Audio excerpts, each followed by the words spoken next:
So this is our third part in a multiple part series on dispensationalism. So we're going to actually begin to take a look right now at what the actual dispensations are. So we'll utilize Schofield's dispensations, like I said earlier, for ease. So we'll look at 7 of them.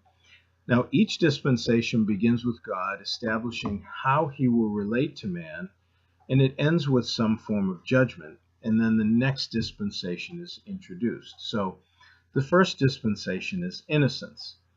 Adam and Eve were innocent regarding sin. They were not in purity, since that would have required a decision to abstain from sin, having been a sinner, and that was not yet introduced into the world. So they were in innocence regarding this first dispensation. They had one command to follow, which was not to eat of the tree of the garden. Now that's important because that tree, regardless of what the fruit was on it or anything else, the issue regarding that tree was, will God be the one that's going to make the decision for what is right and wrong for man, morally, ethically, or will man make his own decisions? Well, we saw how that went. So right now, because Adam did deliberately eat of the tree, his wife was deceived by the serpent, then sin has been passed on to everybody. Everybody is born with a sin nature, and then they're responsible for their own sin. I don't think anybody is going to get by with not sinning, having a sin nature. The only one to do that was the Lord Jesus Christ. So he had no sin nature. But this one command to follow, it failed, and then this dispensation ended in the judgment of a curse.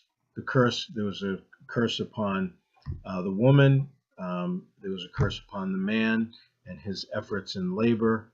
The ground was going to be cursed. It was not going to yield fruit 100% back for every effort that was put into it.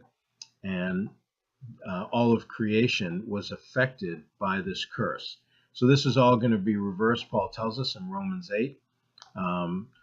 Finally, at the end, when everybody has their glorified bodies, that's a believer, and then Jesus ends up bringing in the kingdom eventually after the tribulation period, and then reestablishes the world more in an Eden-like fashion as he rules over the world with the church, his bride, and then after that, we move off into eternity. But this is a dispensation that ends in the judgment of the curse because of Adam's sin and ultimately Adam and Eve's expulsion from the garden. So that's dispensation number 1. We'll take a look at the next one in the following video. May God richly bless you as you continue to study his word.